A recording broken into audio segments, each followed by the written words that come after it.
Bonsoir à tous, c'est une joie pour moi d'être avec vous ce soir.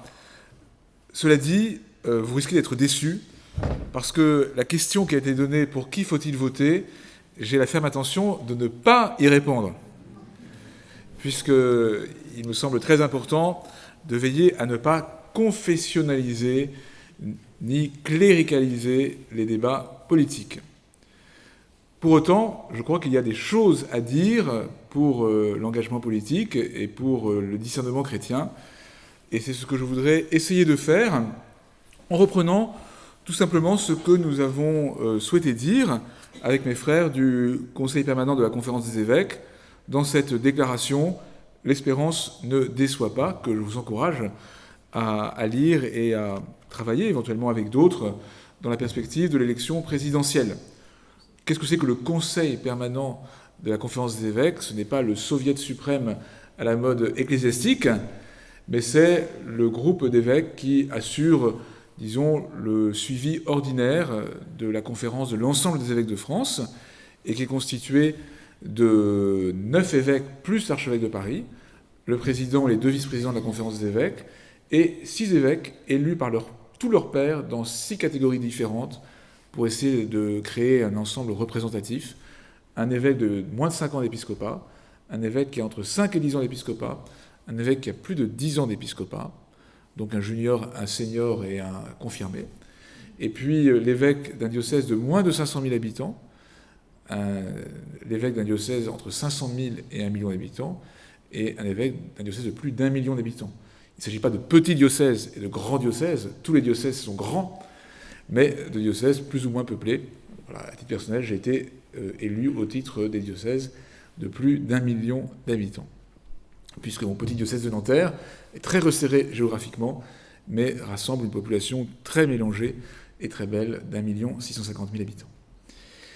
Alors, je ne sais pas comment vous approchez les uns et les autres de cette échéance électorale, mais il semble en général aux évêques important d'aider les chrétiens à ne pas en rester un rapport superficiel au débat politique.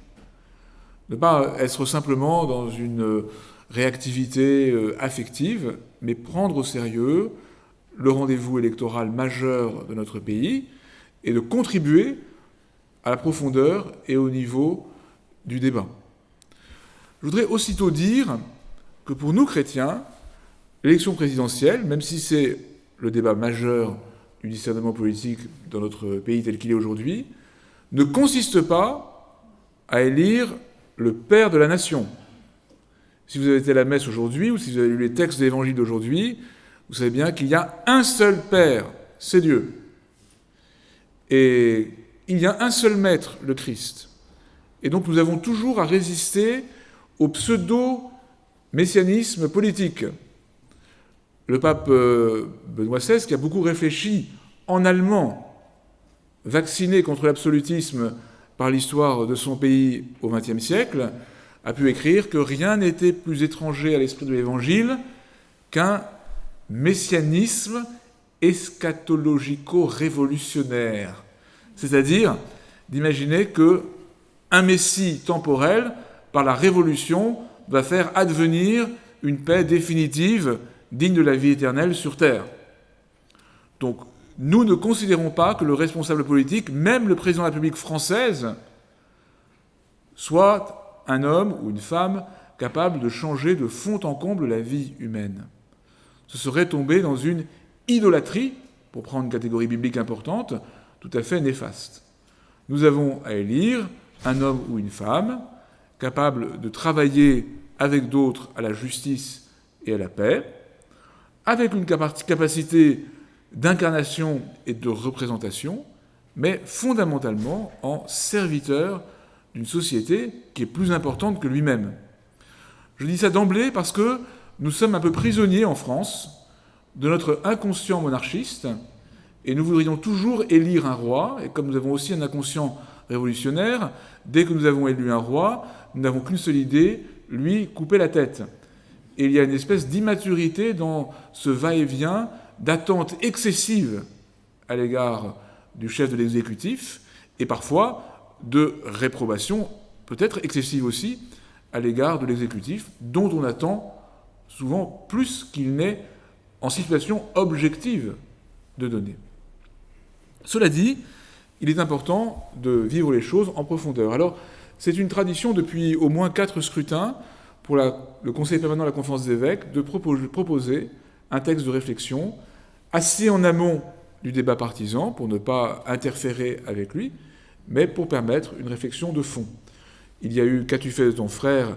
Le père Poussier l'a évoqué avant l'élection de 2007. Il y a eu un vote pour quelle société avant l'élection de 2012.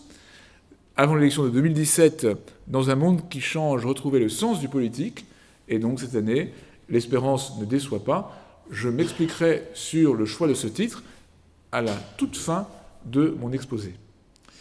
Si nous avons évoqué d'ailleurs au fil de nos pages ces différentes interventions, vous voyez, c'est pour montrer que ce n'est pas une parole comme ça qui s'inscrit dans aucune histoire. En fait, chacune de nos prises de position reprend, approfondit, nuance, adapte le dialogue que nous menons en permanence avec les réalités politiques, nous les évêques, et puis l'ensemble des composantes de l'Église. Et ce texte, qui est délibérément assez général, eh bien, il est appelé à être enrichi par toutes sortes d'autres contributions ecclésiales. L'Église, ce n'est pas moi, l'Église, c'est nous. Et, par exemple, certains d'entre vous font peut-être partie des AFC. Les AFC, Associations familiales catholiques, font un travail spécifique avec un baromètre des propositions en fonction des thèmes qui les concernent vis-à-vis de tous les candidats. Les entrepreneurs et dirigeants chrétiens ont fait également un travail sur les questions économiques et la vie de l'entreprise. Le Secours catholique en général, avec d'autres mouvements caritatifs, fait un rapport sur la pauvreté et entame un dialogue sur ces thèmes-là avec les candidats. Mais précisément, nous, comme évêques, nous encourageons, nous accompagnons, nous essayons de donner des points de repère pour que tous les fidèles puissent s'engager de la bonne manière dans le débat politique. Nous avons un peu hésité cette année à prendre la parole. Nous avions réfléchi à ce que nous voulions dire.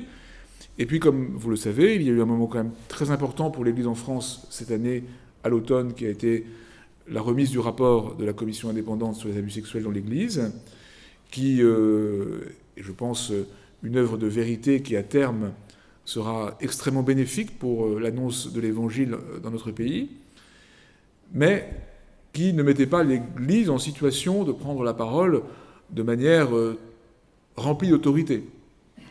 Mais il nous a semblé que c'était quand même important de dire un certain nombre de choses sur des thèmes essentiels pour le débat politique, et que nous étions appelés simplement à les dire avec liberté, mais modestie. Mais d'ailleurs, en dehors même du cadre spécifique de cette année, je pense que c'est bien de pouvoir dire les choses avec fermeté, avec enthousiasme, en les fondant, avec audace, avec courage parfois, mais en même temps avec modestie, parce que précisément ce que nous avons à transmettre aussi aux responsables politiques, c'est cette modestie devant le réel qui ne se laisse pas transformer par quelques mesures ou quelques postures, mais qui doit être travaillée année après année pour que progresse la justice et la paix. Voilà ce que je voulais dire de manière introductive. Et maintenant, je voudrais passer en revue les 7 points de réflexion que nous avons proposés dans cette déclaration. Il ne s'agit pas, cette fois-ci, de points de discernement au sens strict. Avant l'élection de 2012, il y avait une introduction, et puis ça s'appelait « Un vote pour quelle société ?» Et il y avait ensuite 12 points de discernement et de réflexion, avec les 3 premiers reprenaient ce que le pape Benoît XVI avait appelé les points non négociables. D'ailleurs, jamais Benoît XVI ne les a isolés. Il évoquait le respect de la vie, la liberté religieuse et la liberté éducative, et les autres éléments structurants de la doctrine sociale de l'Église. Nous avons souhaité plutôt cette année ouvrir des chemins de réflexion permettant à chacun, de manière mûre, de mûrir son propre discernement. Le premier de ces 7 chapitres s'intitule « Le choix de vivre ensemble en paix ». Ce que nous avons voulu souligner là, et que je voudrais redire ce soir, c'est que nous sommes face aujourd'hui à une société extrêmement fracturée. Vous le savez bien les uns et les autres, dans le diocèse d'Aix, dans le diocèse de Marseille, comme dans mon diocèse, il y a des zones de grande pauvreté, il y a aujourd'hui des zones qui deviennent excessivement, au sens propre de l'adverbe, homogènes du point de vue culturel et parfois religieux, au point de rendre des populations très hermétiques les unes aux autres.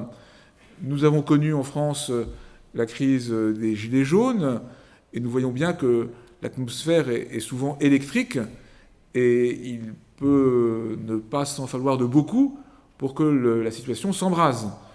Alors, ce que nous voyons en Corse ces jours-ci est évidemment lié à la situation corse, qui est bien particulière, mais dit quelque chose quand même de la fragilité de notre société. Mais il ne faut pas nous en étonner. Et nous, comme chrétiens, nous savons que l'homme qui, par sa création, est fait pour la vie collective, mais dont le cœur est blessé, ne vit pas spontanément en harmonie parfaite avec ses semblables. Et donc, vivre en société n'est pas un donné a priori que nous pourrions recevoir de manière passive. Nous avons à nous réapproprier la responsabilité éthique de vivre en société. Vivre en société, c'est un choix moral à alimenter et à mettre en œuvre.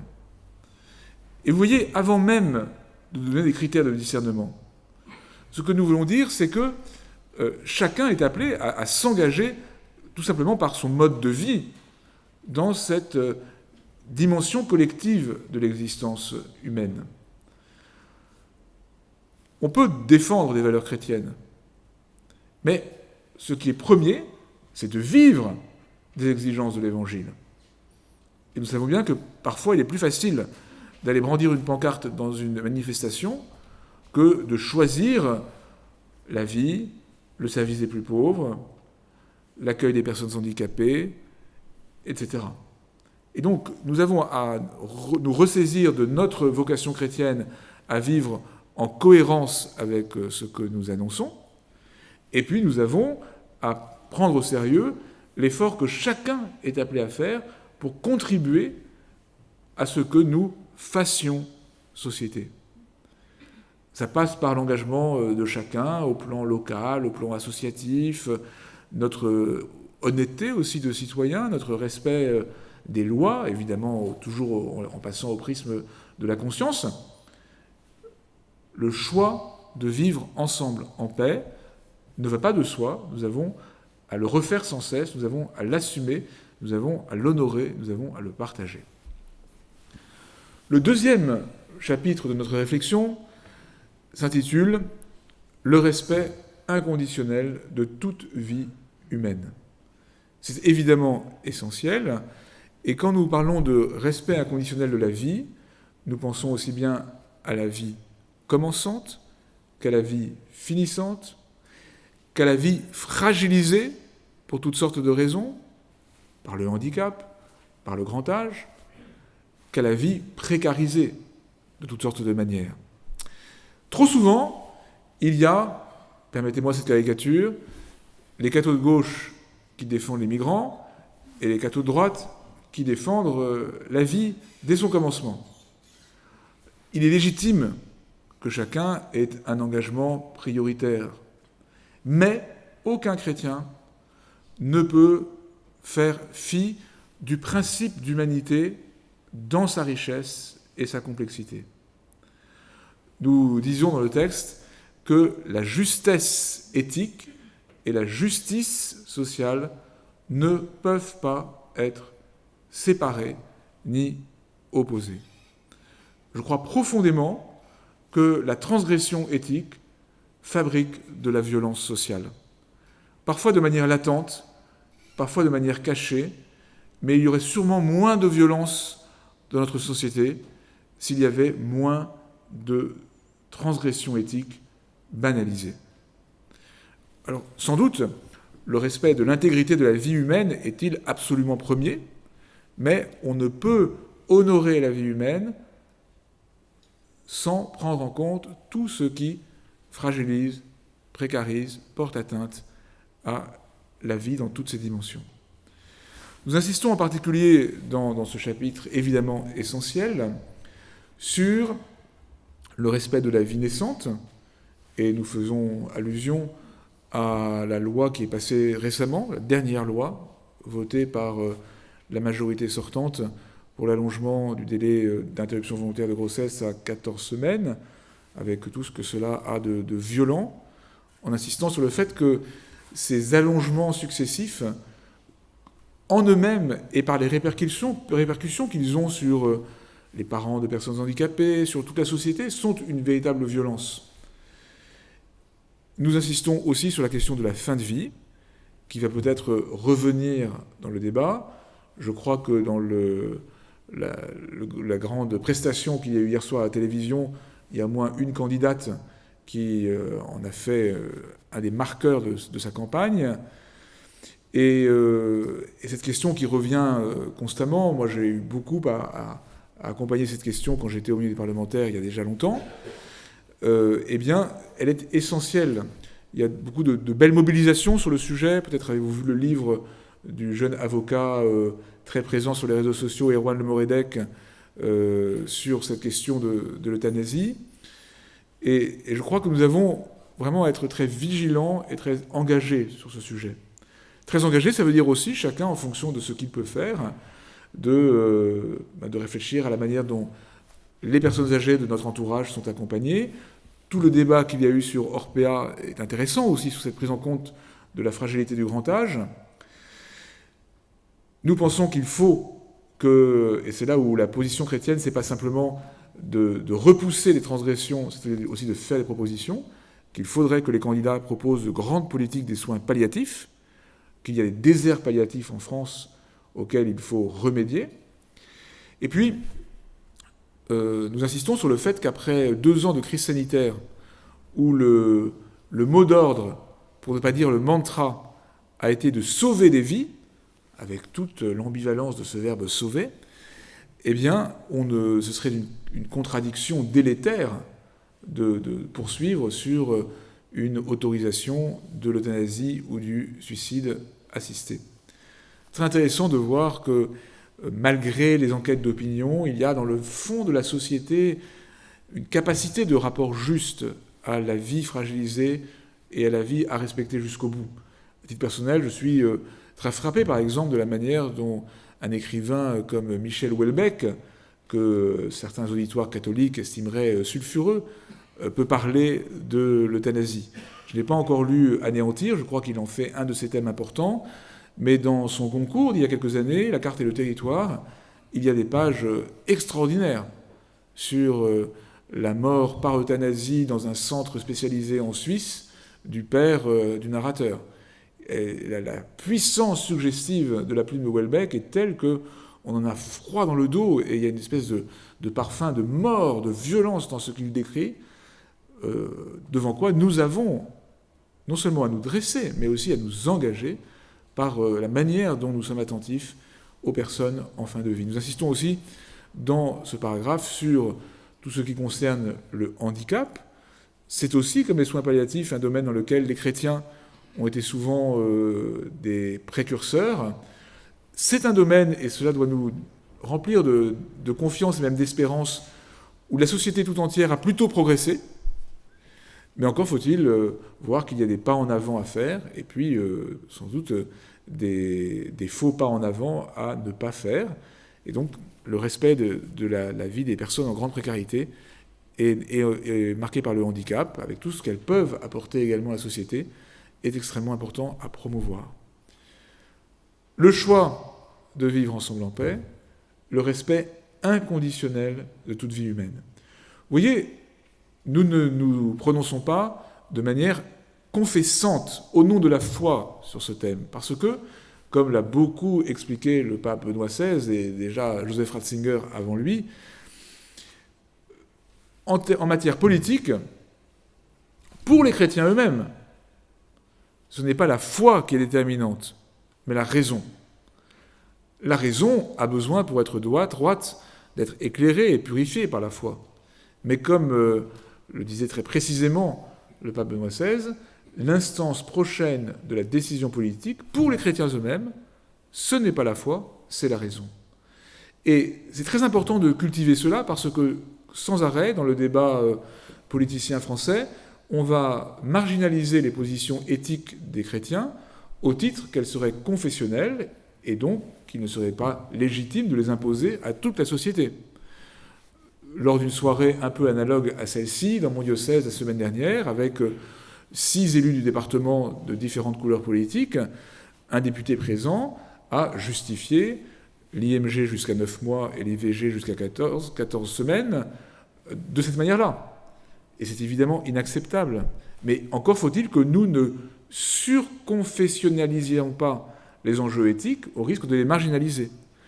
Le choix de vivre ensemble en paix, premier chapitre, passe par le respect inconditionnel de toute vie humaine, le deuxième.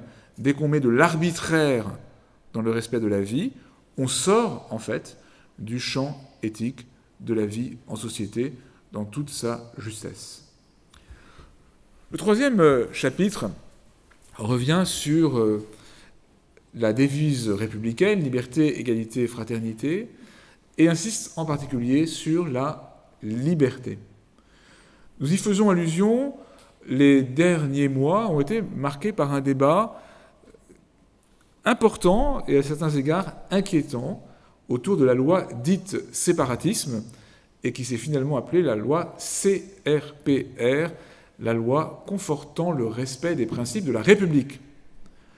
Pour répondre aux défis de l'islamisme radical, a été élaborée une loi qui nous a semblé, à nous les chrétiens, mais aussi à d'autres confessions, en tout cas je pense que les plus engagés sur le sujet, c'était les protestants et les catholiques, mettre en cause la liberté d'association, la liberté d'expression et la liberté d'éducation.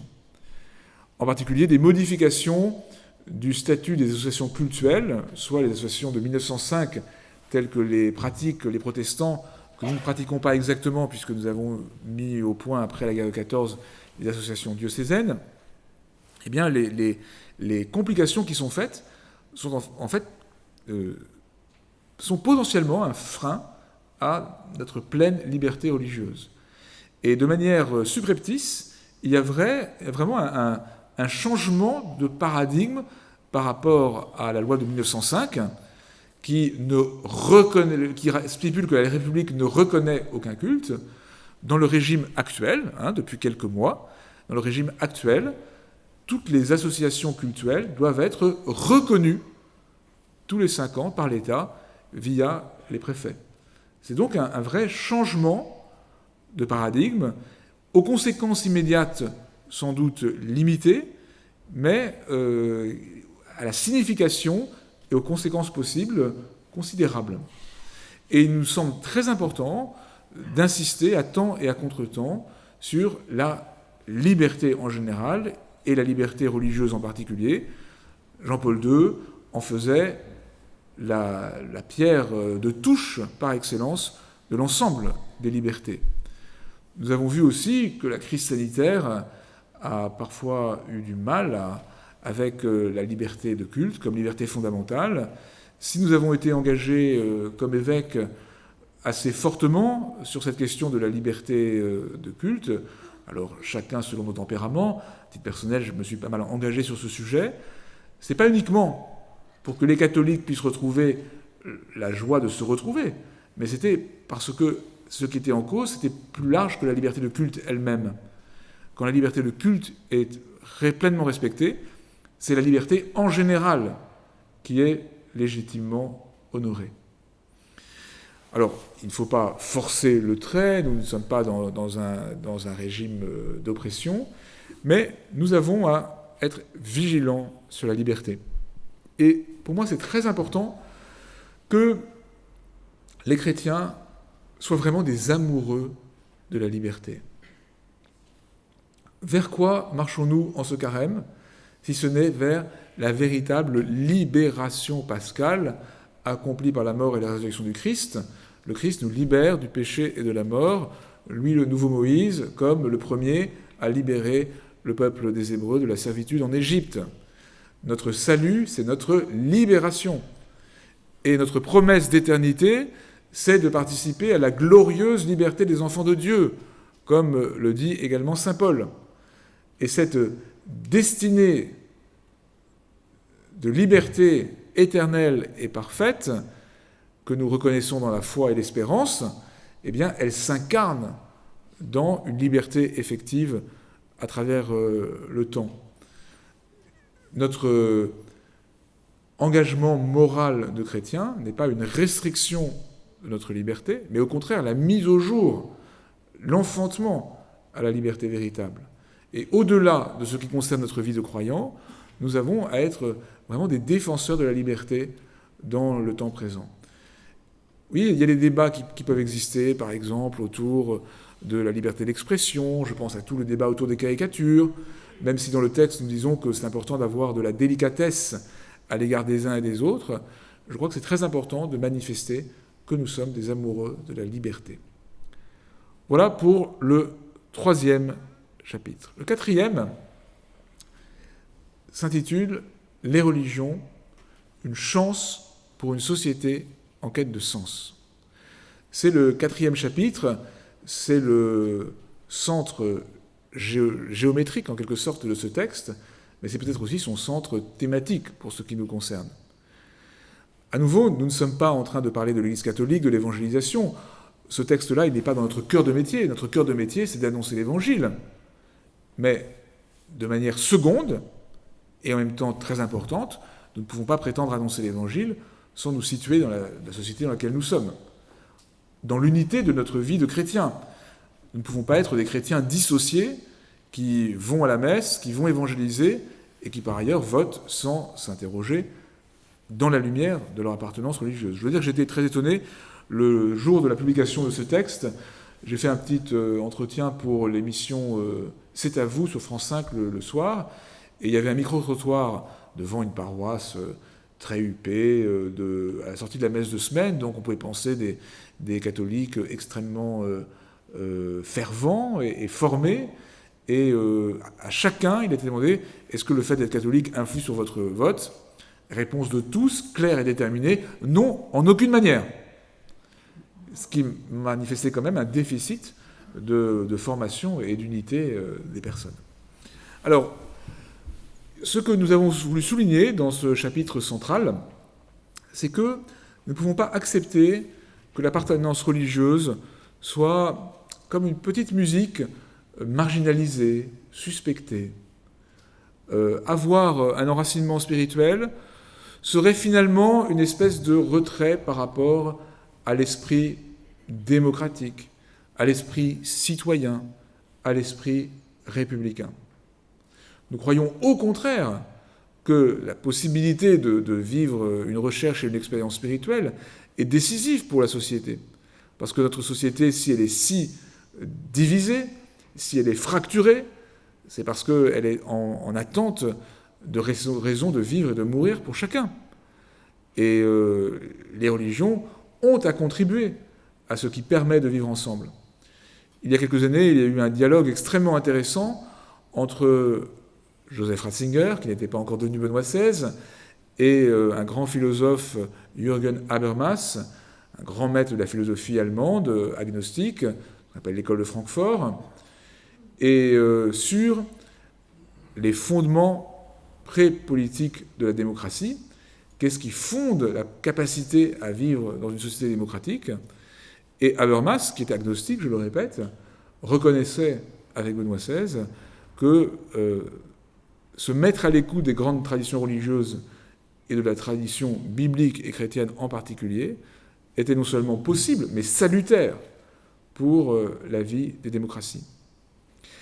Souvent aujourd'hui, nous sommes sommés de nous prononcer sur la priorité entre loi religieuse et loi civile. Vous avez un certain nombre d'hommes politiques, toutes étiquettes confondues, qui martèlent, y compris parfois des catholiques pratiquants, mais pas toujours assez éclairés dans la justesse des termes, qui même parfois des chefs religieux, plutôt du côté de la Réforme, qui vont dire « mais bien sûr, pour un citoyen, la loi civile passe avant tout ». Comment sommes-nous appelés à répondre ? Il m'est arrivé d'avoir à le faire, par exemple, dans le contexte un peu compliqué, juste après le rapport de la SIAZ sur Radio Classique un matin. En fait, ce qu'il faut bien voir, et nous le disons dans le texte, c'est que pour les chrétiens, cette question ne se pose pas, parce qu'il n'y a pas de loi religieuse au même sens qu'il y a une loi civile. C'est une caractéristique du christianisme depuis l'origine de ne jamais avoir eu de loi faite pour organiser la vie de la cité. Le droit canonique, il y a parmi vous une canoniste du diocèse que j'ai rencontrée, que je connaissais, eh bien, ne cherche pas à organiser toute la vie civile. Peut-être que les choses se posent de manière un peu différente pour certains de nos amis musulmans. Mais pour nous, chrétiens, il n'y a pas de loi religieuse à vocation civile. Le pape Benoît XVI, à nouveau, a développé cela, par exemple, dans ses 2 grands discours de pape dans des institutions parlementaires, à Berlin et à Londres. Donc, ce que nous disons, c'est que la loi civile est légitime dans son ordre.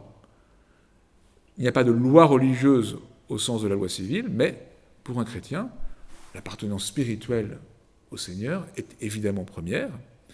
Et par ailleurs, nous affirmons, mais d'une manière que de non-croyants peuvent partager avec nous, que toute loi, c'est même vrai pour la loi canonique, ne peut être qu'interrogée par la conscience humaine. Et il faut rappeler souvent cela, parce qu'il y a parfois même des chrétiens qui perdent un peu ce sens de la conscience. C'est très intéressant de voir que la loi civile intègre l'objection de conscience. Donc la loi civile vraiment juste intègre la possibilité de ne pas lui obéir pour des raisons de conscience.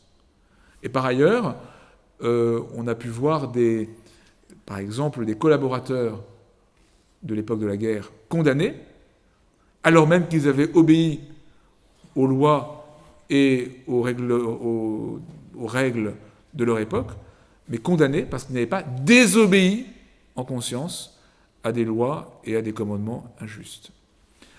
Toujours est-il que les religions ne peuvent pas être dénigrées, ne peuvent pas être expulsées du cœur de notre société. Il faut toujours nous rappeler que la laïcité exprime une séparation institutionnelle entre les églises et l'État, mais pas entre l'Église et la société. L'État, même fort en France, ce n'est pas toute la société, et nous sommes dans un État laïque, mais nous ne sommes pas dans un pays laïque, parce que le pays, c'est la société, et dans la société, les expressions religieuses ont droit de cité. À partir de ce chapitre central, les religions, une société en quête de sens, nous retombons dans des sujets plus opérationnels. Et le premier, c'est l'éloge d'une écologie qui soit vraiment intégrale. Vous savez que cette question était écologique, si importante. L'Église se l'est progressivement appropriée depuis 3 ans avec l'ensemble des évêques de France et avec des délégués de tous les diocèses. Je me souviens d'ailleurs des délégués très motivés du diocèse d'Aix à notre première assemblée. Nous réfléchissons à toutes les dimensions de l'écologie. Nous pensons aussi, comme évêques, qu'il faut un engagement écologique plus résolu de la part des autorités publiques, sans tomber dans une écologie inhumaine ou punitive, mais je crois qu'il y a un souci écologique qu'il faut vraiment s'approprier. C'est une manière de vivre une charité politique large. Nos manques de résolution écologique nuisent, en particulier aux pays du Sud. Et pour autant, on n'est pas dans une écologie ajustée quand elle ne prend pas en compte la personne humaine comme l'élément par excellence de l'environnement à préserver.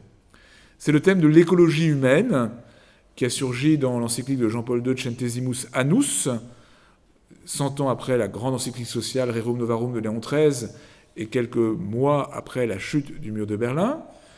Ce thème de l'écologie humaine a été repris par Benoît XVI dans sa grande encyclique sociale Caritas in Veritate, et évidemment, le pape François l'a déployé fortement dans Laudato Si. Je dirais Laudato Si et Fratelli Tutti.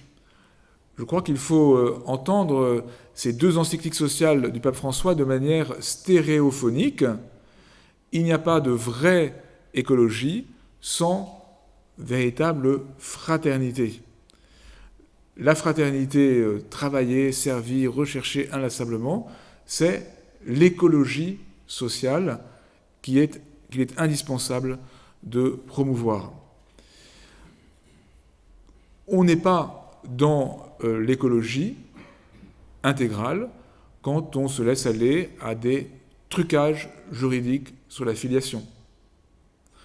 On n'est pas dans l'écologie authentique quand on se laisse aller à des manipulations génétiques. Un des éléments importants dans le domaine écologique, depuis déjà une conférence sur l'environnement des Nations Unies en 1972, c'est le principe de précaution, qui est entré même dans la Constitution française avec l'intégration de la Charte de l'environnement à l'époque où Jacques Chirac était président de la République. Mais le principe de précaution, s'il y a un domaine où il devrait s'appliquer et où il est en général, et duquel il est en général repoussé, c'est évidemment ce qui concerne la personne humaine et la préservation de sa dignité. Cette petite musique de l'écologie intégrale, elle a du mal à entrer dans les cœurs et dans les esprits, mais inlassablement, nous avons à la promouvoir.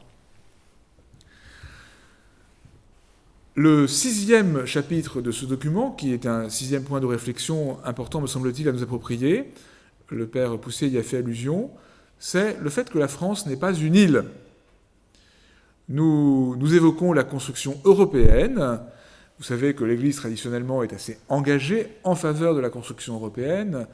On parle souvent des pères de l'Europe, Robert Schuman, en voie de béatification peut-être, Konrad Adenauer et Alcide Gasperi, 3 hommes qui représentaient sous des formes variées la démocratie chrétienne. Mais pour autant, dans notre document, nous soulignons assez fortement les dérives de la construction européenne d'aujourd'hui, et dans sa surenchère technocratique, et dans les transgressions éthiques qu'elle ne cesse de promouvoir et qui finissent par la discréditer. Alors tout d'un coup, il y a une espèce de retour de l'Europe dans le contexte dramatique que nous savons depuis quelques semaines, mais nous avons vu aussi son impuissance à empêcher le démarrage de cette guerre, et donc il y a quelque chose qui ne va pas dans la construction européenne. J'étais très frappé, dans le contexte actuel, qu'une personne comme Nicole Niesotto, qui est une grande spécialiste de la construction européenne, a publié chez Odile Jacob, préfacé par Jacques Delors. Je vous donne ces détails parce qu'on est vraiment là dans des personnalités, des lieux très marqués par la construction européenne. Son livre récent, L'Europe, changer ou périr. Vous voyez, il y a vraiment urgence à mieux penser la construction européenne. Et puis, nous parlons aussi des questions internationales en général. Alors, les questions internationales se sont invitées de manière dramatique dans la campagne, au point de prendre peut-être tout l'espace de la campagne avec la crise ukrainienne. Mais c'est très important pour nous comme catholiques, c'est-à-dire hommes et femmes de l'universalité de la vocation au salut, d'être de ceux qui rappellent que la France ne peut pas se penser indépendamment de toutes les nations. Bien sûr, il y a autour des questions migratoires, les questions d'aide au développement, qui étaient, les plus anciens parmi vous s'en rappellent, très présentes dans les débats politiques jusque dans les années 80, et qui semblent aujourd'hui totalement absentes. Qui sait quelles sont les propositions en matière d'aide publique au développement des différents candidats en lice aujourd'hui? Peut-être certains n'en disent même pas. Et puis, on voit bien la crise des grandes institutions multilatérales. Depuis l'encyclique de Jean XXIII, Pacem in Terris, l'Église est très favorable au multilatéralisme et aux institutions internationales, mais qui sont également en crise. Et c'est des sujets sur lesquels nous avons, comme chrétiens, à être vraiment des lanceurs d'alerte. On ne peut pas penser la vie d'un pays indépendamment de la vie du monde. C'est dans ce chapitre aussi que nous évoquons la question des migrants, présente d'emblée par le thème de la fraternité sur lequel s'ouvre notre document, et en disant deux choses. Nous faisons pleinement nôtres les appels prophétiques, au sens fort du terme, du pape François, pour un réveil de la conscience des nations sur la question des migrants. Et quoi qu'on en pense, quoi qu'on en dise, nous ne pouvons pas nous résoudre à ce que la mer, la Manche, la mer du Nord ou la Méditerranée deviennent des cimetières pour des bateaux qui sombrent à quelques encablures de nos côtes. Pour autant, nous ne pouvons pas ne pas entendre les difficultés, le réalisme des acteurs de terrain en matière d'intégration, d'accueil et des politiques possibles à mettre en œuvre. Mais ce que nous disons, c'est que dans la tension féconde entre le principe d'humanité, rappelé fortement par le pape François, et le principe de réalité, répété par les acteurs de terrain, quelles que soient d'ailleurs, ou presque quelles que soient leurs options politiques, dans cette tension féconde, il y a la brèche qui devrait permettre de proposer des mesures nouvelles qui ne résoudront pas tout, mais qui permettront de répondre le mieux possible ou le moins mal possible aux défis migratoires d'aujourd'hui. On ne peut pas en rester à des postures d'accueil naïf ou de fermeture a priori. Il s'agit de prendre le réel en compte et de chercher des solutions novatrices et aussi ajustées que possible.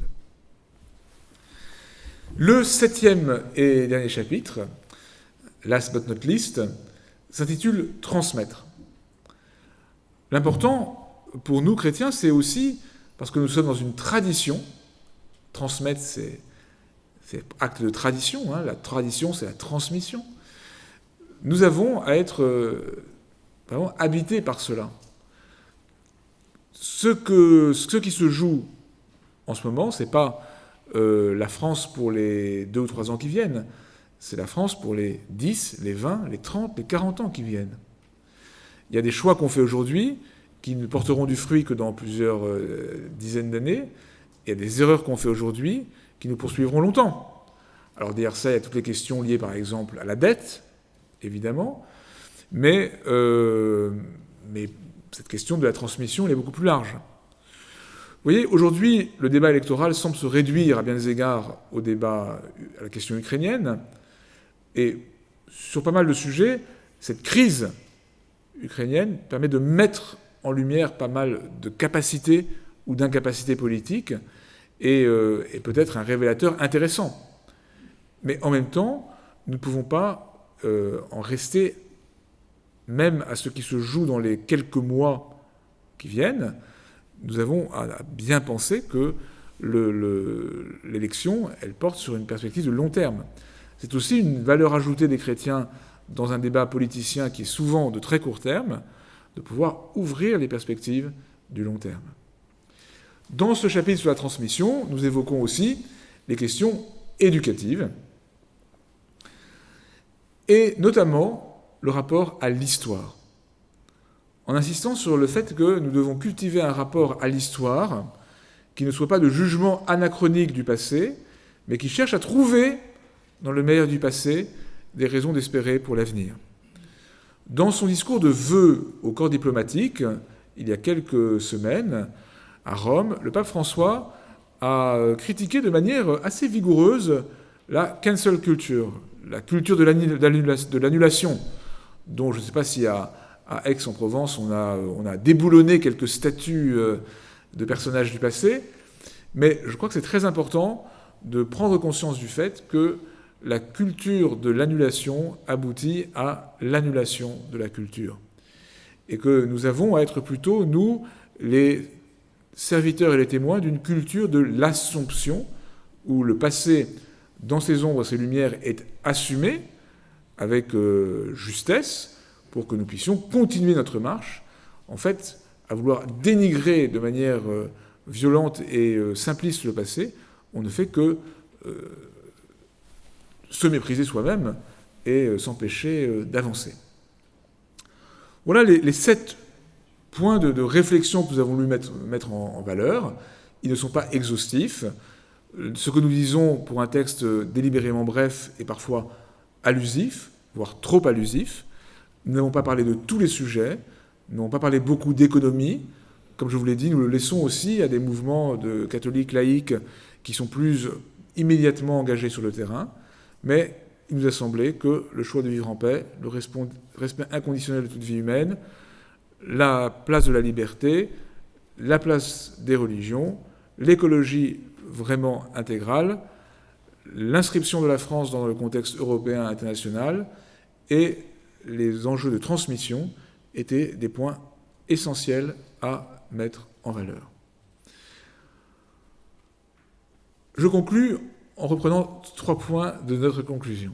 D'abord, nous annonçons que nous, membres du Conseil permanent, au sens strict, nous, même si nous parlons un peu au nom des évêques, mais ce qui est dit dans cette déclaration n'engage que les 9 signataires du Conseil permanent, que nous ne donnerons pas de consignes de vote, ni avant, ni après le premier tour. Alors certains nous reprocheront de ne pas faire obstacle à tel courant, d'autres de ne pas dénoncer telle dérive.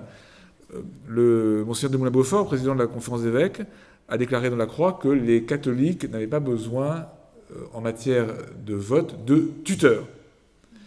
Et je crois que cette position, elle est importante, elle est bonne à tenir. Il m'est arrivé lors du scrutin précédent d'avoir des vraies pressions de la part d'un titre de la presse pour faire une tribune nominative, alors que la Conférence d'évêques, dont je n'étais pas à l'époque, avait dit qu'il n'y aurait pas de consigne de vote. Donc le deuxième tour de la dernière fois, vous en rappelez les protagonistes.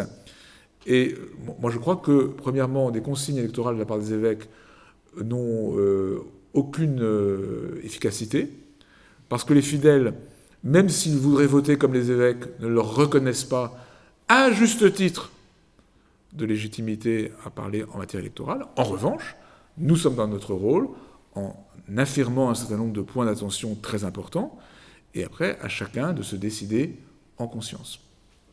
Deuxième point, il peut se faire que personne ne se sente à l'aise avec les votes qui sont proposés. Nous citons le cardinal 23, insistant sur le fait qu'il ne s'agit pas de se résoudre au moindre mal, mais de chercher le meilleur possible, sans illusion et sans défaitisme. Nous insistons sur le fait que c'est important d'aller voter. Vous savez que la participation, c'est un des principes fondateurs de la doctrine sociale de l'Église. Maintenant, il peut se faire que quelqu'un ne voit pas pour qui voter. Même si le vote blanc n'est pas comptabilisé, ce qu'on peut regretter, nous estimons plus juste d'aller tout de même voter, fût-ce blanc, parce qu'il n'est pas ajusté de se désengager ou de se laisser simplement aller à l'agacement, voire à la colère ou à la paresse. Alors il y a une observatrice des questions religieuses qui a écrit une tribune en contestant le fait que les évêques appellent à voter blanc. Elle n'avait pas lu notre texte d'ailleurs, d'autres erreurs matérielles dans la tribune à laquelle je pense le manifestait. Il ne s'agit pas d'appeler à voter blanc.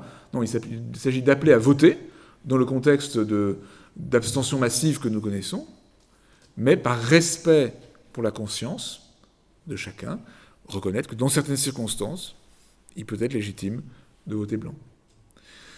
Mais malgré ça, et c'est la dernière chose que je voudrais dire avant que nous puissions échanger ensemble, malgré ça,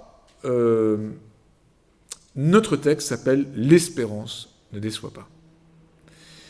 Référence à saint Paul, un verset que vous connaissez bien, je pense, référence facile à retenir, et particulièrement précieuse, lettre Romains 5, 5. L'espérance ne déçoit pas parce que l'amour de Dieu a été répandu dans nos cœurs par l'Esprit Saint qui nous a été donné. L'espérance, ce n'est pas l'optimisme naïf. Georges Bernanos, aux aficionados de qui je me compte, disait que l'optimiste est un imbécile heureux. Mais il disait aussi que le pessimiste est un imbécile malheureux. Donc comme chrétiens, nous avons échappé à cette double forme d'imbécilité et pratiquer l'espérance qui est fondée sur la mort et la résurrection du Christ, la certitude que l'œuvre de Dieu est en train de s'accomplir. Et que si chacun est ouvert au meilleur de lui-même, comme croyant, et même pour les non-croyants en étant ouverts à ce qu'ils perçoivent de leur conscience, eh bien, des chemins de justice et de paix peuvent être trouvés. Et c'est très important que face à une société qui justement est violente parce qu'elle désespère, d'une manière ou d'une autre, la violence exprime toujours une désespérance, nous soyons des témoins de l'espérance qui nous est donnée, pour que nous la partagions. Donc il ne s'agit pas de faire comme si la situation était facile, elle est très difficile. La crise sanitaire a mis en lumière et accéléré de véritables ruptures anthropologiques entre ce que nous portons et la société dans laquelle nous vivons. Nous aurons encore davantage, dans les années qui viennent, sûrement, à repenser notre rapport aux politiques en raison de cette rupture. Il ne faut pas imaginer que quelques accords dans des discussions avec les candidats que nous avons par ailleurs pourront changer complètement la donne. Mais malgré tout, nous avons à être des témoins de l'espérance qui nous est donnée. Souvent, on s'imagine que la position du chrétien en politique est d'abord, voire exclusivement, une position de résistance. Je pense qu'il y a une part de résistance. Mais cette part, elle est d'autant plus juste qu'elle est fondée d'abord dans une espérance. Et je voudrais, pour terminer, évoquer une figure de responsable politique que les plus anciens parmi vous ont peut-être, dont les plus anciens parmi vous ont peut-être déjà entendu le nom, qui est François-Xavier Ortoli. Ortoli a été directeur de cabinet du Premier ministre jusqu'en 1965. C'était un homme passionné par la vie de la cité, qui a été commissaire au plan, qui a été président de la Commission européenne, mais détaché de toute ambition mondaine. Il a été ministre 3 fois, et pas des petits ministères, puisqu'il a été à l'Éducation nationale après la démission du ministre en 1968, et ministre des Finances après les élections législatives de 1968, pour financer les accords de Grenelle. Mais la première fois qu'il est devenu ministre, il travaillait à Bruxelles, comme haut fonctionnaire européen prêté par la France, et le Premier ministre l'a appelé, et lui a dit « Ortoli, j'aimerais que vous rentriez dans mon gouvernement comme ministre de l'équipement ». Alors vous savez, quand il y a des remaniements ministériels, il y a plein de personnes, y compris qui n'ont aucune raison d'imaginer pouvoir être ministre, qui ne quittent pas leur téléphone, sûrs qu'on va les appeler. Et Ortoli, lui, appelé, a dit à Pompidou, en l'occurrence, « Écoutez, merci beaucoup, mais moi, vraiment, je n'aspire pas à être ministre. » Vous voyez, un homme détaché d'ambition mondaine. Lui, il aimait faire des choses, et son grand sujet, c'était la prospective, la construction européenne. Cela dit, Georges Pompidou, ce jour-là, lui a dit « Écoutez, je vous passe au général de Gaulle. » Et le général de Gaulle lui a dit « Ortoli, vous êtes ministre de l'équipement. » Et donc il a dit « Bien, mon général. » Et Ortoli était un homme qui avait grandi en Indochine, à l'époque, et qui avait vécu des heures très sombres pendant la Deuxième Guerre mondiale, et accompli des actes de résistance héroïque avec les Chinois contre les Japonais, donc dans un contexte de résistance qui n'est pas celui des maquis que nous avons connus en France, mais qui était également extrêmement violent, et les troupes japonaises de la Deuxième Guerre mondiale, vous savez, étaient extrêmement difficiles. Donc c'est pas un homme qui était naïf. Mais un jour, je lui ai demandé de faire une conférence et un témoignage sur sa vie de chrétien, qu'il était par ailleurs très ardent, engagé en politique. Et pour lui, le premier témoignage qu'il donnait, c'était d'être un homme d'espérance. Et vous voyez, l'espérance, c'est le regard que la foi nous permet d'avoir sur la vie du monde, sur l'histoire du monde, en laquelle s'accomplit l'œuvre de Dieu de manière mystérieuse, qu'il y a toujours à décrypter, à la lumière des Écritures, qui est une longue relecture de l'histoire où Dieu est à l'œuvre. Mais nous ne pouvons pas en rester à une sorte de mondanité négative ou au contraire facilement optimiste. Nous avons à convertir notre rapport aux politiques en entrant dans une vraie attention aux enjeux essentiels et dans une véritable espérance qui perçoit que l'œuvre de Dieu est en train de s'accomplir et que nous avons à y coopérer par notre engagement multiforme, fondé dans la foi, nourri de la prière, au service de la justice et de la paix. Il y a plein de manières de le vivre, et le vote est une manière que nous sommes appelés aussi à vivre dans les temps qui viennent. Voilà quelques réflexions, je vous remercie de votre attention, et maintenant je répondrai volontiers à vos questions, voire à vos objections.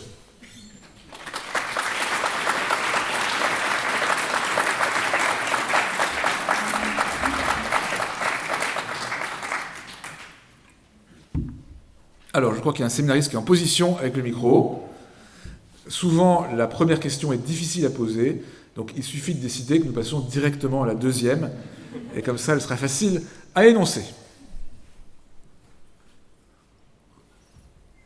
Alors, par ici, là-bas.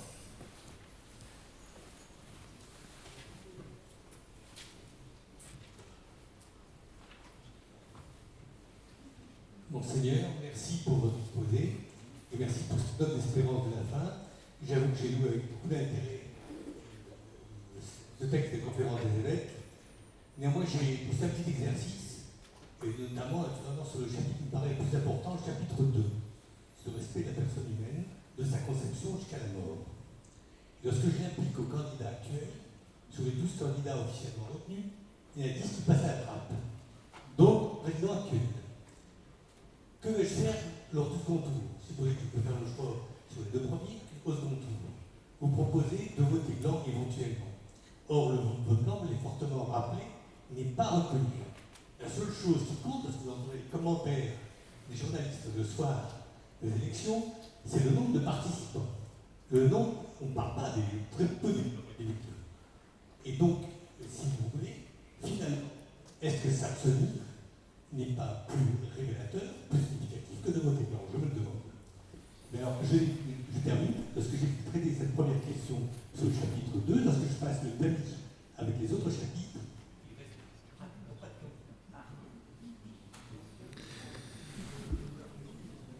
Je crains que, en fait, aucun candidat ne passe pleinement au crible du chapitre 2, hein, parce que sur la question du respect de la vie complètement dès sa conception, je pense qu'aujourd'hui, aucun candidat ne porte complètement ce qui nous habite. Vous avez raison, le choix sera de toute façon très difficile, et donc à chacun d'évaluer en conscience ce qui lui semble être le meilleur choix possible. Dans ce choix, il y a d'une part les positions prises, mais aussi la capacité à les tenir et à les mettre en œuvre. Quant à la supériorité de l'abstention sur le vote blanc, l'abstention, elle est aussi... elle peut avoir plein de significations différentes. Et donc, elle n'est pas satisfaisante. Mais je crois en effet qu'il serait plus ajusté que le vote blanc soit comptabilisé. C'est peut-être aussi une chose qui vaudrait la peine que les chrétiens, et avec d'autres, demandent plus vigoureusement.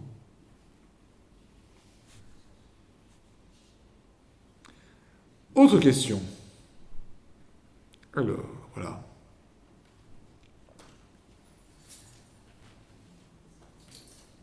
C'est bon? Bonsoir. Bonsoir, Monseigneur, merci pour cet exposé. J'avais une petite question sur un petit point de détail dans le texte de la Conférence des évêques de France. Au 19e paragraphe, donc c'est dans le chapitre « La France n'est pas unie ».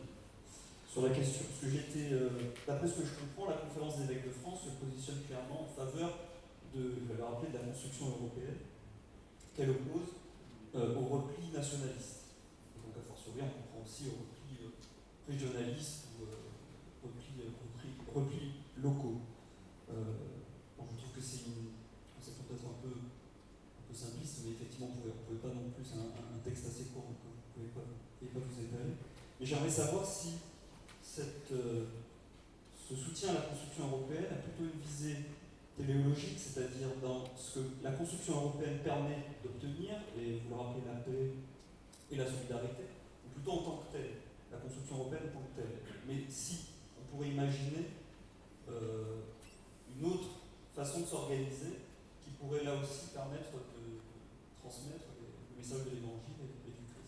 Si la construction européenne, et donc dépasser ce cadre national était une nécessité. Merci beaucoup, c'est une belle question. Vous voyez, quand on parle de repli nationaliste, on ne met pas en cause l'idée de nation comme telle. Et nous n'évoquons pas la question régionaliste, et j'ai un grand respect pour la région provençale, qui me fait l'honneur de m'accueillir ce soir, mais ce qui serait éventuellement critiquable, c'est le repli régionaliste. Mais la question régionale, que d'ailleurs l'Europe a fait un peu renaître, notamment en écho à la structure de l'Allemagne, par exemple, beaucoup plus régionale que la nôtre, ou l'Espagne aussi, n'est pas en cause par cela. Alors après, vous voyez, c'est très important aussi, pour nous, comme évêques, de voir qu'il y a des options politiques légitimement variées, à l'intérieur de prises de conscience anthropologiques qui doivent être maintenues. Par exemple, sur la construction européenne, certains peuvent légitimement valoriser davantage la dimension de nation, qui a une consistance, même dans la doctrine sociale de l'Église, comme un lieu dans lequel s'incarne notre rapport à l'humanité commune. D'autres vont davantage pouvoir pousser, promouvoir la dimension fédérale, et qui a aussi sa part de légitimité, parce que, ultimement, nous ne sommes pleinement citoyens que de la cité céleste. Et donc, il est légitime d'être plutôt en faveur d'une Europe comme lieu de coopération nationale, et d'autres une Europe plus comme un lieu d'un espace fédéral. Donc ça, c'est un pluralisme qui est tout à fait légitime. En revanche, il nous semble que, compte tenu de l'histoire de l'Europe, de sa culture, de ce qu'elle porte pour elle-même et pour le monde, la construction européenne fait sens. Mais à condition que cette construction, elle se fasse d'une manière qui soit pleinement démocratique, et il y a une certaine dérive technocratique qui y porte atteinte, et qu'elle ne dépasse pas la responsabilité qui lui revient par des recommandations éthiques transgressives permanentes qui deviennent intrusives dans la part que le droit européen lui-même reconnaît aux États, et d'autre part, porte atteinte aussi à la dignité de la personne humaine. Donc, vous voyez, on peut, sans entrer dans une sorte de positionnement européiste, qui pourrait être critiquable par ceux qui sont plus partisans d'une Europe de coopération que d'une Europe fédérale. Non, on peut, sans choisir sur le mode de construction européenne, simplement donner des points de repère. Et tout rapport fort à la nation ou à la région n'est pas nationaliste ou régionaliste. En revanche, nous croyons que ce n'est jamais juste, indépendamment d'ailleurs du cadre de la construction européenne, de transformer le patriotisme en nationalisme.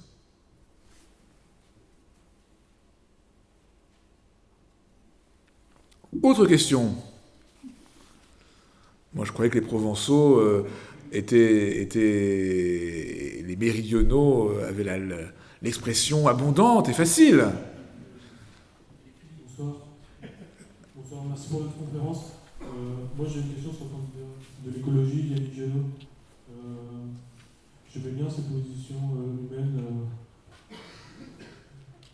notamment sur la liberté, la sécurité, un pays social et tout ça. Et du coup, j'ai décidé d'être adhérent. Sauf que je l'ai vu à une émission télévisée et il m'a semblé avoir des positions assez anticléricales. Et par rapport à ce que vous disiez au début de la conférence, notamment sur.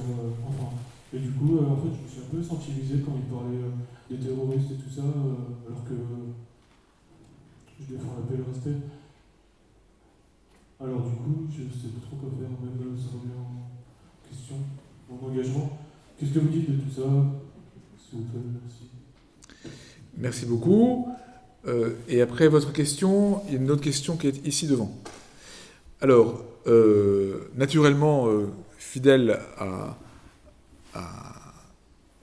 mon devoir de réserve en matière partisane, que je recommande d'ailleurs aux séminaristes parmi nous de commencer d'intérioriser pour leur vie pastorale future, eh bien, je ne vais pas me prononcer sur le candidat écologiste.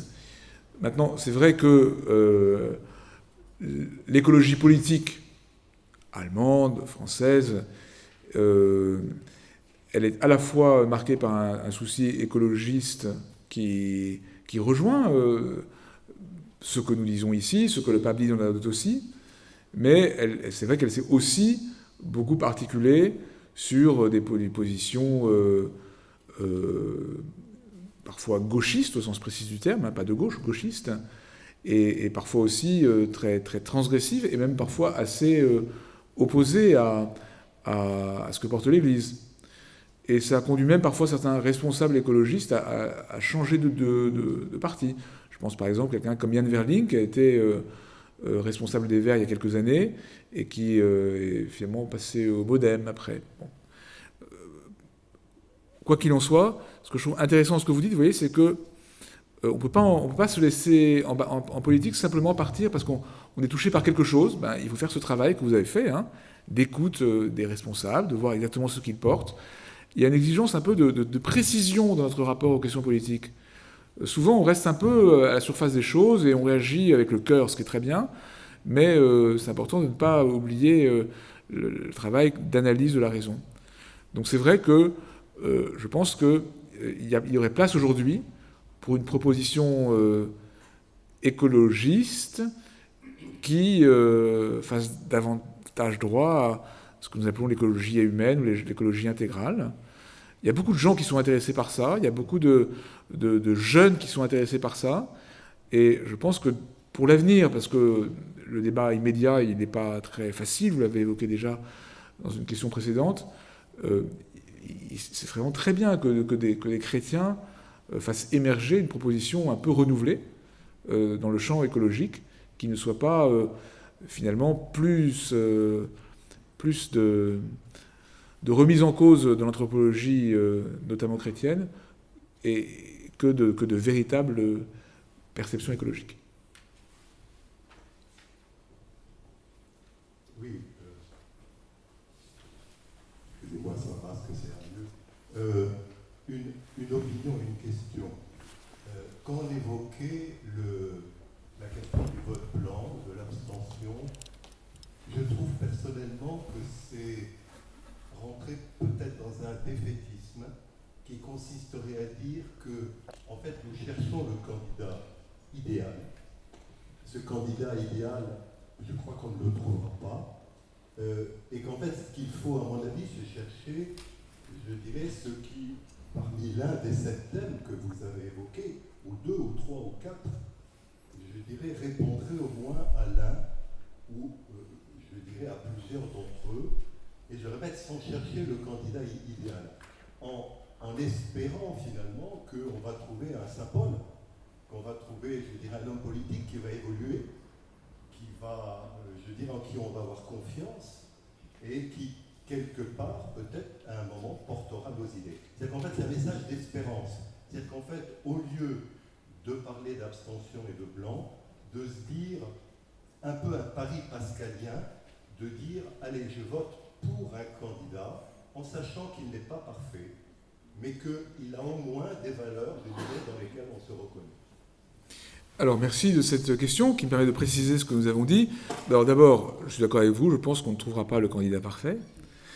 Ensuite, je trouve intéressant ce que vous dites sur ce que vous appelez un Saint Paul, c'est-à-dire, je pense que dans les éléments de tempérament, de capacité de tel ou tel candidat, la capacité au dialogue est intéressante. Pas mal des candidats en lice, on commence à les connaître, certains sont engagés dans les politiques depuis longtemps, et donc de voir ceux qui ont une capacité d'écoute et de transformation, ça fait partie un peu du diagnostic. Ensuite, nous n'appelons pas à l'abstention ni au vote blanc.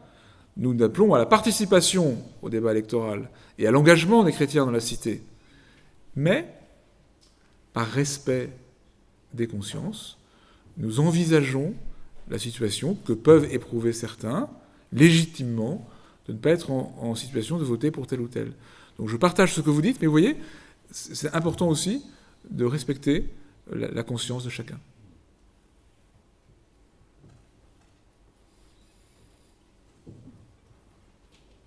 Bonsoir Monseigneur, merci pour votre exposé.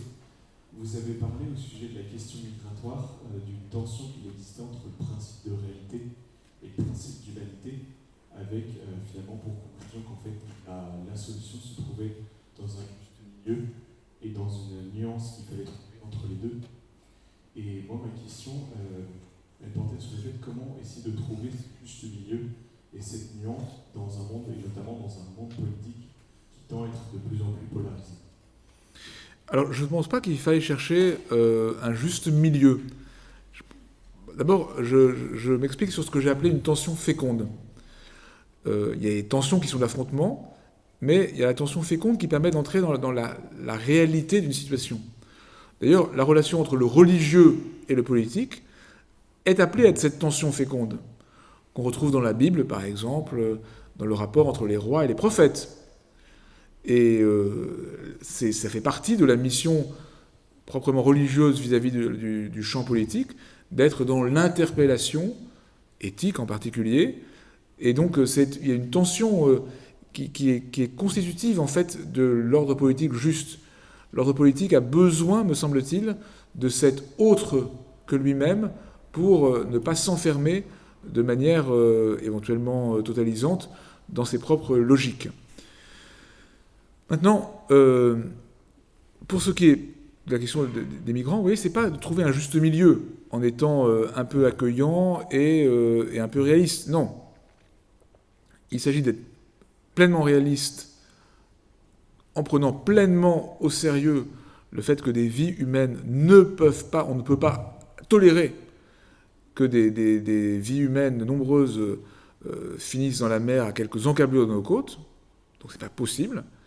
Et donc il y a une situation face à laquelle il faut chercher une détermination d'éthique publique. Et donc la question, c'est pas de trouver le juste milieu, mais c'est de faire émerger des solutions nouvelles. Et en fait, les polarisations sont souvent des polarisations de posture, mais confrontées au réel, les politiques doivent prendre des décisions. Et donc on le voit bien aujourd'hui sur l'accueil des réfugiés ukrainiens, même quand il y a des postures très affirmatives, chacun va se retrousser les manches et voir ce qu'il est possible de faire.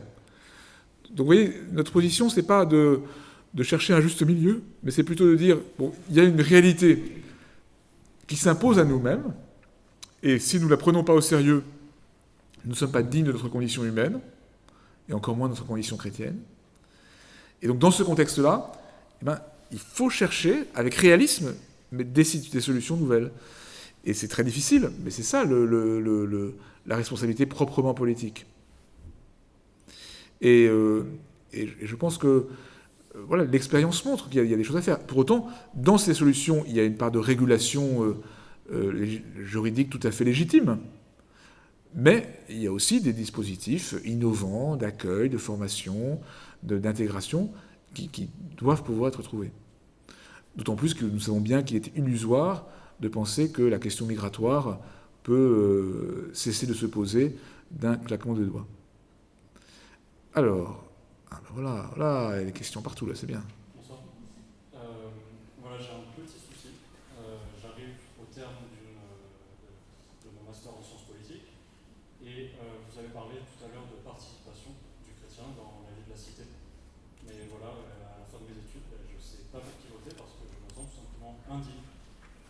Pourtant, je suis censé être informé et je m'informe, je ne suis pas du tout désintéressé du phénomène politique. Mais voilà, je me sens indigne. Bon, de fait, je me sentirai indigne pour beaucoup de choses dans ma vie. Mais, vous vous sentez ? De fait, je me sentirai indigne pour beaucoup de choses. Je ne comprends pas l'adjectif. Indigne. Indigne, oui.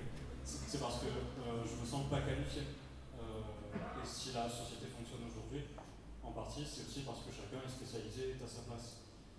Donc voilà, quel est aussi le positionnement du chrétien face à quelque chose qui est immensément beaucoup plus grand que lui. Une chose à à laquelle on l'invite à prendre part, mais à laquelle il se sent indigne finalement.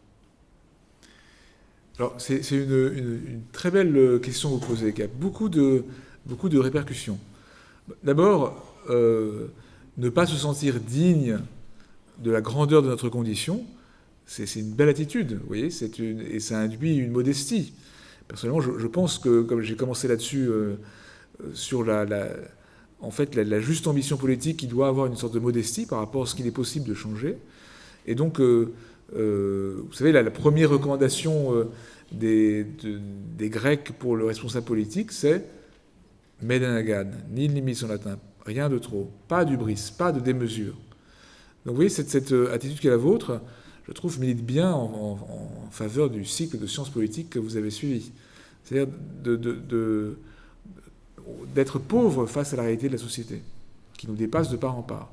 Parce que c'est la réalité de la condition humaine et la condition humaine collective qui est extrêmement complexe.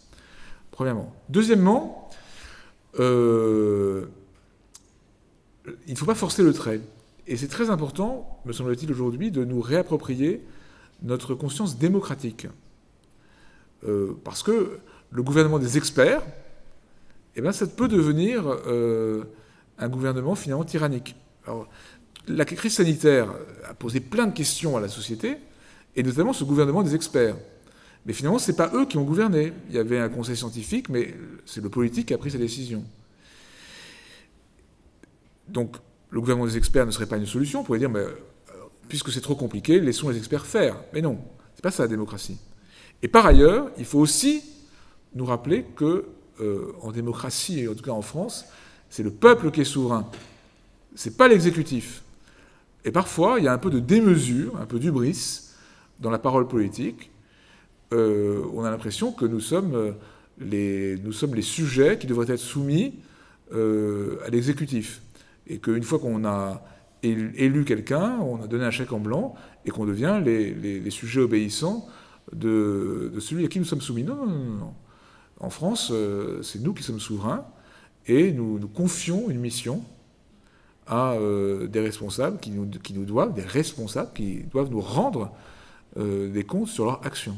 Vous voyez, il faut être humble, modeste, comme vous l'êtes, mais en même temps, il faut assumer la dignité qui est la nôtre, d'être citoyen. Et il me semble que tout citoyen majeur, alors bon, il y a des discussions aujourd'hui sur le vote à 16 ans, mais qui prend le moyen de s'informer suffisamment, est en mesure d'émettre un vote digne. Et je crois que nous pouvons assumer cela. Donc j'aime la part de modestie de votre question, mais je vous encourage fort aussi de votre parcours en sciences politiques à assumer pleinement votre dignité et votre capacité de citoyen. Voilà, donc il reste 2 questions de monde mondial. Bonjour monseigneur. J'ai une petite question, parce que je discute pas mal autour de moi, un peu de l'élection, c'est vrai, en politique en général, ça m'intéresse pas mal. Et c'est vrai que souvent je suis un peu mal à l'aise, parce que j'ai le sentiment qu'on mélange beaucoup politique et religion, mais de manière excessive. Et j'ai un peu le sentiment qu'on ne fait pas la distinction parfois entre un chef d'État qui a des décisions à prendre qui sont parfois abruptes, qui sont parfois difficiles, qui sont parfois même détestables, et un prêtre, quoi. Et parfois j'ai l'impression que est-ce que c'est pas une conséquence un peu de la séparation drastique de l'Église et de l'État qu'il y a eu dans les États très laïques? Je donne un ou deux exemples concrets. Typiquement, je suis assez choqué parfois de personnes qui passent à un criminel qui a tué, vont dire mais ce qui compte c'est de pardonner. Et oui, sauf que ça c'est le rôle d'un prêtre, c'est le rôle d'un chrétien dans son cœur, mais un chef d'État qui pardonne un criminel, est-ce que c'est encore un chef d'État? Et c'est vrai que souvent j'ai un peu cette colère en certaines discussions avec des catholiques mou, moi du terme, où j'ai un peu le sentiment qu'on fait du sentiment au lieu de faire de la politique. Tout à l'heure, vous avez dit, je trouve ça très, très intéressant, que ce n'était pas notre foi d'abord qui était notre curseur en politique, mais notre raison. est-ce qu'on n'est pas un peu malade de cette séparation de l'Église et de l'État au point qu'aujourd'hui, notre État est devenu une nouvelle religion et qu'on veut pardonner aux criminels au lieu d'abord de faire la justice, qu'on veut accueillir tout le monde au lieu d'abord de faire des lois, qu'on veut en fait juste prendre parfois des décisions difficiles, comme un père de famille est capable de s'occuper de ses enfants en disant non, parfois je ne peux pas accueillir un SDF dans ma maison parce que ma femme est enceinte, etc. Et finalement, de savoir, voilà. Est-ce qu'il n'y a pas une question d'ailleurs de séparation plus ajustée entre d'un côté l'émotion de la foi et de l'autre côté la raison? Voilà. Oui, merci beaucoup. Il y a plein de choses dans cette question, hein. Donc d'abord, de fait, j'ai insisté sur le fait que le champ politique est le champ de la raison, qui a besoin d'être éclairé et libéré par la foi, hein. Si les chrétiens sont les principaux engagés sur la question de défense de la vie, c'est parce qu'il y a une espèce de cécité générale, d'aveuglement général vis-à-vis des questions de la vie, et que la foi vient nous réveiller pour cela. Donc, mais ça n'empêche que, voilà, il faut bien, nous comme chrétiens, nous sommes les promoteurs d'une juste distinction, qui n'est pas séparation, mais distinction entre le spirituel et le temporel. Alors pour autant, le chef d'État, il est appelé à faire preuve d'humanité, au nom même de la raison, dans la responsabilité qui est la sienne. Donc la responsabilité politique ne justifie pas la violence ou la dureté. Elle impose un impératif, elle impose l'humanité et la justesse morale de la décision collective.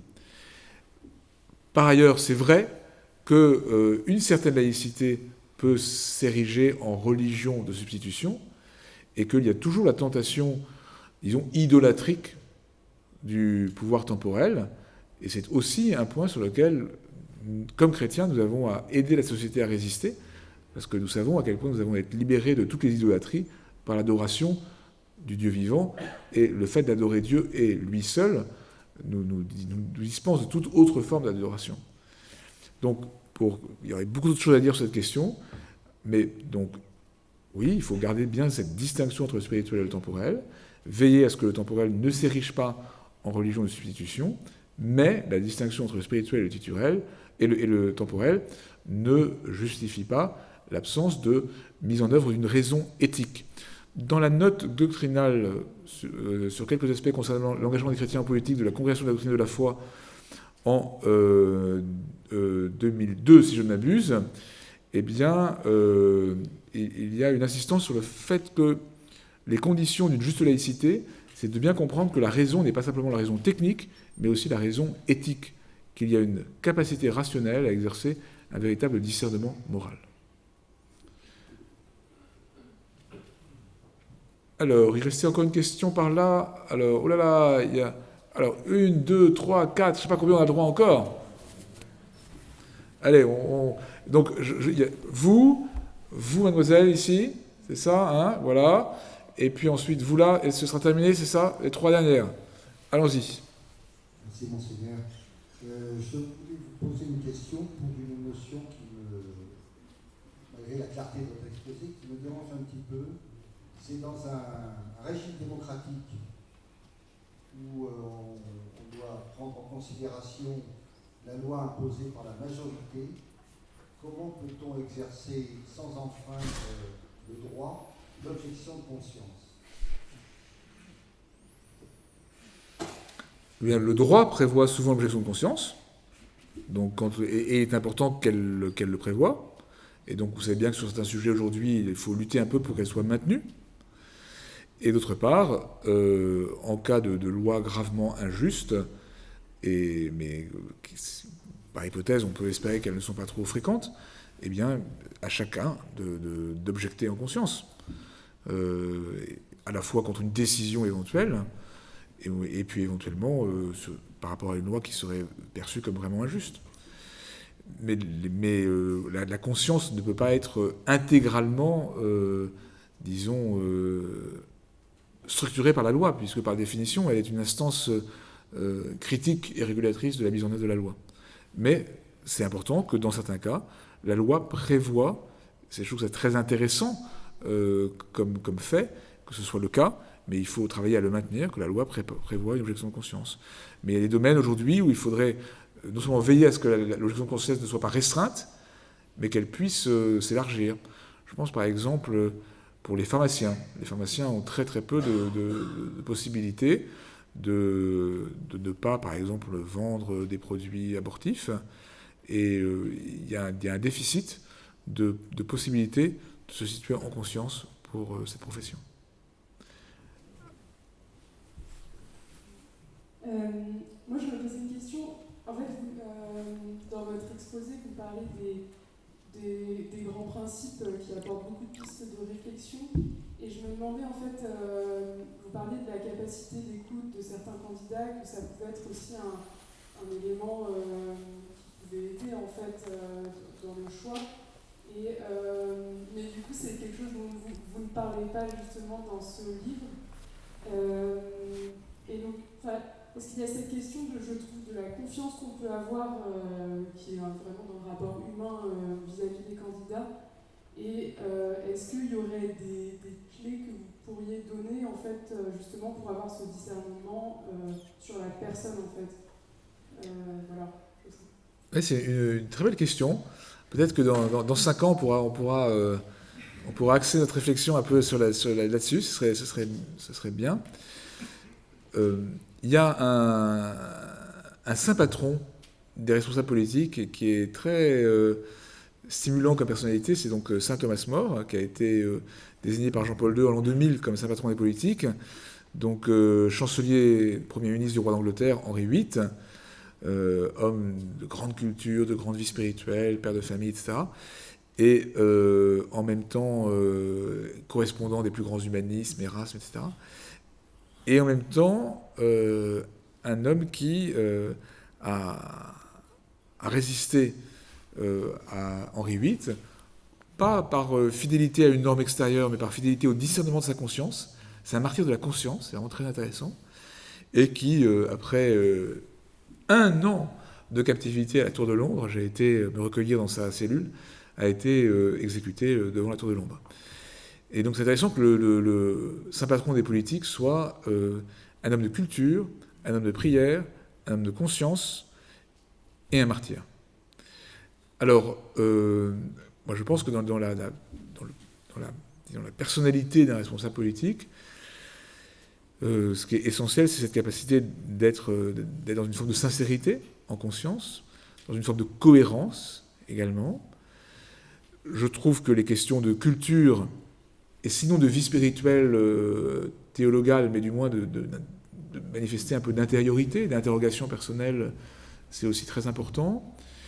Et puis, la capacité de dialogue, et en particulier, vous voyez, parce qu'au-delà même du chef suprême, je crois que c'est très important de comprendre que le politique n'est pas une instance suprême, mais une instance régulatrice. Il y a beaucoup de réalités dans la société, l'économie, la culture, l'amour, l'amitié, la vie spirituelle, que sais-je. Et le politique ne domine pas tout ça. Il est appelé à permettre que chacun, que les groupes, les cultures et les réalités puissent vivre les uns avec les autres. Pour moi, un tempérament, quelqu'un qui est fait pour faire de la politique au sens strict, c'est quelqu'un qui a cette capacité à fédérer et à faire travailler ensemble des instances différentes. Donc c'est aussi quelque chose d'important pour le tempérament d'un politique. Voilà. Alors après, je ne vais pas préciser davantage parce que je pourrais donner l'impression de dessiner un portrait robot. Monseigneur, je voudrais prolonger une réflexion que vous avez eue tout à l'heure, de manière assez directe et tout à fait réaliste. Encore faut-il que le candidat qui va être élu soit en capacité d'exercer le pouvoir. Et notamment, on n'y pense peu, il y a derrière les élections législatives. Or, j'ai eu la curiosité sur un texte dont vous avez parlé, à savoir l'allongement de la durée légale d'avortement à 14 semaines. Qui a voté, qui n'a pas voté? Il y a 577 députés. 157 ont voté. C'est-à-dire les 2/3 se sont abstenus ou sont allés faire pipi pendant ce temps-là. Et donc, les 43 simplement s'y sont opposés. Et comme les Aix qui le sont dans le monde, j'ai demandé à mes 2 députés, Mme Pétel et M. L'Aquila, pour s'ils avaient voté la loi. Un seul m'a répondu, c'est M. L'Aquila qui n'avait pas voté. Alors j'ai dit, tant mieux, il a voté contre. Pas du tout, il s'est abstenu. Donc l'autre ne m'a pas répondu. Alors je crois que c'est très important, dans ce cas-là, que je pratiquerai un Alors, je respecte votre détermination. Je voudrais juste rebondir sur ce que vous avez dit pour conclure. De fait, il y a l'élection législative. Et donc, il y a 12 candidats à l'élection présidentielle. Ça m'agace, au moins que j'ai pu transmettre cet agacement. Les gens disent les élections présidentielles. Et même dans ce document, le rédacteur avait marqué l'élection présidentielle et le correcteur s'est cru obligé de mettre les élections présidentielles. Mais non, il y a une seule élection présidentielle, puisqu'on élève un président, qui est suivi par les élections législatives au pluriel. Alors, ce petit livret, n'hésitez pas à l'offrir à tous les candidats et à vouloir les rencontrer, à quelques-uns, pour discuter en amont avec eux. Et puis aussi, c'est important, vous savez, comme vous l'avez fait vous-même, de garder le contact avec les élus, parce que souvent, ils sont très sensibles à ce que, c'est quand même un des bienfaits de la démocratie, à ce que peuvent dire les électeurs. Donc, voilà. Et par ailleurs, oui, moi je pense que ce que vous dites là, je souligne encore mon dernier point, je trouve que c'est très important, comme chrétien, d'être attentif un peu habituellement aux questions politiques, locales, nationales. Et donc, il ne s'agit pas de réfléchir une fois de temps en temps comme ça à notre rapport à la politique, mais plus largement. Et clairement, aujourd'hui, le champ partisan est pauvre, en général, et en particulier pour les attentes anthropologiques légitimes des chrétiens, et d'autres avec eux. Et donc, le vrai sujet, c'est le renouvellement de la proposition et de la position politique. Et ça passe par tout le champ de la culture, de l'engagement associatif, de la capacité à proposer des dispositions nouvelles dans plein de domaines. Et à bien des égards, la capacité d'influence des chrétiens, malgré toutes les difficultés du temps dans la cité, n'a pas d'autre limite que notre créativité, notre audace, notre réflexion, notre capacité à nous réunir pour agir. Et donc, c'est important de discerner sur ceux qui se présentent à nos suffrages, mais c'est aussi important de discerner sur ce que chacun d'entre nous a à accomplir. Merci en tout cas de cette soirée.